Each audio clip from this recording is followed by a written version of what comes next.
say first of all, Ken, me pamucho. Mamisha Sefi Dani Alves issue no kakra. You see, court ankasa honestly, now say moi me follow cases, you know, me need a lot of education about emra. Na emra die, aya na akono. Ye betimi akwetso. But instead of we innocent, but ebia the other court he failed to prove beyond reasonable doubt. On says to you, Dani Alves, the situation no. Obianka say be oban we jana na say bibi ensio. But Emrani chile say the courier ya say Dani Alves what for no wedding say prosecutor on the burden of proof. It bears with the prosecutor, and he failed to do that. Patron Tiasio Obana be any testimony. I wabeka say Dani Alves to share so na blah blah blah ya jatu. Nemom, I was so who prove beyond reasonable doubt. If you are unable to do that, case closed. Sana mrani chire. But okwa bonsinya. Say be street conversation that you have with street, you know. And na a different. What I say, street the enemy say be when you are bad in the kosher or to one another way bibia next street for ebu kumfo but emradie ya camera yanka necessarily ne kre one say time Dani Alves situation e buy no maybe ne be catch us Dani Alves akofa lawyer be effect NS Godiola na sama me no wabo Alves pa because obaya no mo sesa Dani Alves statement okay. But no crime, maybe say, maybe yeah, my boy was a bit master statement. Minim Ghana mrani bebre sa why statement. We are or say Debbie, me person statement. So Chroma dear, what can we na? Me Chroma has some idea. Minim Ghana mrani bebre because I saw almost the statement, earlier statement. Prof na da no. Professor for criminal law, my men are being brutal. Oba no abese sandema. Let me tell you one thing that happened. May be brief him. Almost so bano, Ninsama Wakano, are credible. Tio, listen to this very well. The lady's statement is credible, however, it is not reliable. The question maybe says how? The lady's statement is credible, but it is not reliable. I know what I'm saying. Mami, you are being brutal. Also, your story can be credible, but it does not mean it is reliable. Credibility, ne say, yejitum say I asam na wo kan ye no kre anase ewo eni ho yejitum say I wa asam na wa kan sa na tie.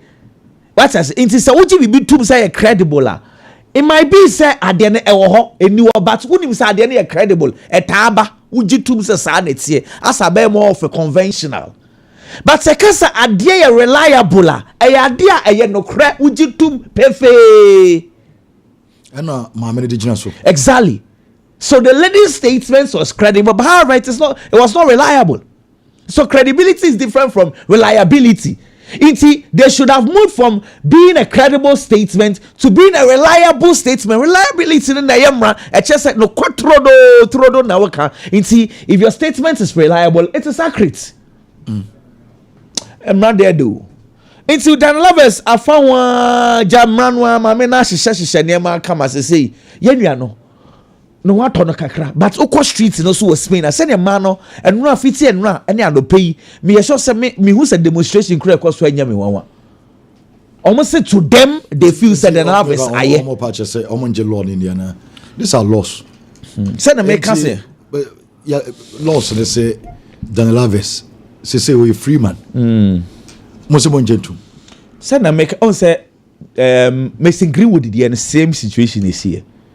Greenwood the no be enu videos say obano aya recordings e dey abase ya bono moja pre ni hwinim obi aya ai okọ street no so there it is true say obi was sa evidence ni wo ho but you cannot go to court and use that alone. Now, what could prosecute you? Be and run drew. You have to prove beyond reasonable doubts. Benjamin say no Ghana so statement no which my change. Oh good. That's a mom. That's an educational. Okay, Jason Benjamin, thank you. It's Adiano. My main actually say evidence not the buying conforming the buying insufficient. See I'm it way sebi. A man fan say sika. Means emotional games no play. So say changing we are singing and say obi report you obi. Yen fan say sir rape allegations you know. Between said and Alves yes or court when you good lawyers or much charge no. E ma be so far about abuse in Sunday man e no kre. Ebi musu dintro. But now mentias you say why is it they be hide your mina? Because you be hiding no. Identity. You be hiding identity. Now you pay me the maba public. Na public na crucify me born the obi ehunu da. Say e wie te said Daniel Alves the ene ye ka kire me said me ye no omu ni said obeka fa me no. Ade bi eni me kire sa. Daniel Alves then e different. Omu ka sa ade bi eni me wo sa o. Omu se girl na failing to prove beyond reasonable doubt. Just again, intimi amfa de na chese ma ye ni nyina amfa nye de. But and chese wo ye innocent of your acts. Me ba chon say nsusunye wo mti na meka say emra Lord ye do. Ewie na say mani maguase. And I agree. This guy ye di no honkom. I agree. Even kura wo free so Brazil kura no. Mayor no mo ko puli na ye ni statue o ma ye. Bibia say. Omo ye ni nyina. Bibia say. Barcelona di 125 years. Omo ye ni free. Since omo ti me nya so omo nya right back bia. Yeah, exactly. Onimbo chen. Sana oligwe mu na ebo. Okay sir. Aye. Ni statue ni. Because of wenti ye yi ni nyina. And the court no say oba no nsem no de buy no wenti me improve ni ma bebre nti. Daniel Alves enko. Now ni image damage ni bibia ya out. We lose friends bebre. Because you feel like Messi more name amon and no for bebre aso bi atwe no. And no so a bail ka so ntua 1 million euros bail. Na the place ni bebre na atwetwe omo. But stroking you need to understand. Odo ko better na ensentro ni bi ko ho. Say yes Messi ni kutua be. Man nyina be soreti a. Nti no mu nyina atwe obi atwe we lose nyama bebre. But say no oba ya ye di ne ho nkomo nyina no obi ehunu da. Debi. Obi ehunu da. Ono Daniel Alves no kwa ne nim no. No correct. Ebi akro hia no kra hwa wo hu no. No correct. So say 19. No correct. 19 standard. But your Davi. Yanko. Kwa me wako bi da. Twaso yanko. Na obi sa bigi. Ara o yes ebi a bigi akobi da. Bigi didn't say. Yanko. Obi sa bigi. Onte sa akra na mabisa no. Nti no ebisafo hwe first no wo hu. Na minim sa niam na ma no. On say growing up. Sebi ye fa na te se niam esi wa abonten. Me hu se kwa me. Wa fa big phone yi sisia ye nyina ye wodem ase ye hu nti ye ya no so de sebi kwa me nipa bonfo. But we cannot go to court and use that alone. Me pa chot me cho ya say court no ya camera but me can reach message was again. It's like Cecilia Dapa, even if court says the money is hers, we Ghanaians still know she stole it from our cafes. Now the I wadwin eno so nkyere say no kre rich ntie bia na no kre because e bi ono na ye na adwuma no exactly yes but eno your public perception perception exactly enya ba wie na ye de asem no to so wi a even say court kele okra na obi anje woni bi mo UK up to now say Greenwood no say I didn't agree with him about ball. Okay, I didn't agree with that. That's what. But yeah, case. Necessary we born the ball, but court so until now, of public opinion. So who you say. Bibi sensi because enya to wa de obi be fa bia wa fa abonten so for no more crucify because some case abonten no yen camera wa abonten we are Barcelona negra case ya be ya pro okwa abonten obi a Madrid fans na supporters do do anim say Barcelona for say be mu ko tweet iska e ko tweet a bribe atoni timawi mu tirimawi but me no work say they up to now case no one can we ni say they are failing to prove beyond reasonable doubt. I will say Barcelona ska their quarter account mu prove to us why you think is Barcelona for maliciously sikano de nti obutu ayeni prove and man you have to prove law no prove you know nti no say when we pass Kwame I say be any obakura okay but those cases no more hiding it more hide the identity of Nippon or your report on it. I think that going forward as we are say konanim no so mo share no mo ye ho adwuma because untimi mpiobi emfa ne nko na later on ye ko wiwe ma once Dani Alves dey different baby o kra nye no kra okay now what it is ebasa nipa no the BBC Benjamin Mendy good example yeah almost say the baby court of public opinion but omo himfa glade obi anim Emma 8 no mo yin obi anim baby omo o say ade so ya o say mran bebre na protecting kwada ne ma me man bebre so abuse ma bebre be ma abuse the yellow picture baba inti me o say mran protecting kwada ne ma okay inti me ma de baby ejina no sa na beba very unfortunate but emra so what I say Kwame mema eba public and eba court issues in this domestic violence in this animana ne for you so kwa ye sabio nkrama ina here for say so we say be ye ma enkomrewa nkokrafo enkra ase mema na betwa to ana mema ne here for ne ben aso be wie ana baba mo ano so sabio ana na say we mo akwa say be say you protect o mo wa abrochiro but ye no refi Zuma dey by bro mo so say ne de and ye wo ni so ba mra mu no be he de acho mo de emma wa bochire different no enkra emma empanyimfo emrewa fo ne nkokrafo yeah then emema na emwa tie to so say 4 how are you abrochire say me sure say mo be ja mema panyi wa okay ken abrochire dey ken wa daruma Ghana how is different David mo that was so na bra found some no you stories as well because man at top one and they say na Zuma dey ko si say you protected Zuma agra oni akora abuwe yi di e ko si say Zuma boss paja bo akosoro bon se bo uso di abo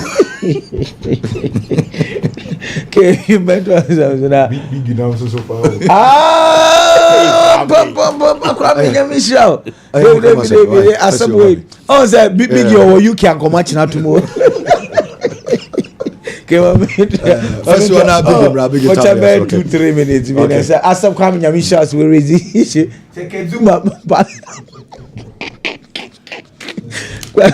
yeah to me some no so they tell say just 1 minute me pamcho usasuna for documents no dey akoma mpanyinfo se nyame adoma wukuada me can documents almost say Barcelona for they shouldn't have used Inigo Martinez so munya the documents no mpanyinfo peruse documents no hopefully maybe Wednesday on betna some no so na ken dey tell say my kind nyama no mo dey call no omukoti article 5 of FIFA transfer of players and so no be no so but you know mo abrochi bebre Twitter almost send a message on Facebook say some parts of Western world we are baby bebre mo no ba before me ma even UK mo ne countries in bebre mo no ba before emema then say still you need be chatwo in terms of protection how issues ba e wo court wa you na just say yeah na last because emwa ba kroma de mesem ye kroma ye ti de ye ko etimi wi om na say oh Africa nema bebre favor me not just Africa nema favor me ma bebre okay. Africa dey say nti dey suban bi o ha o da na di wa Africa o nya the full play na samuato okay and I agree say bi abrochire nkramai ni ade no nipa no bebre na om na dampa so baako na say but how will you see that I have a personal experience say lady be baako say oko baby me fa na nkramai no entina for 1 week them okay la on worry no say no question oh they say so you bro anybody say what bibi ni o se hwe nkramai na ma no nyame hwempo me ne nkramai ne master go for mu pa o say hani ndi sa agro ni bi wa hase intiken wadarama o sasuna for reports no de call you know say SSC at Barcelona because Inigo Martinez enye eligible to play now Mrano so in fact sound so quote article 4.1 annex no na mamenchem kakre bi Barcelona for defense omode akone say Inigo Martinez epra you know. They wrote officially to the Football Association. I'm a Football Association, you know. Acknowledge Barcelona for krata. Omoma doctors for no.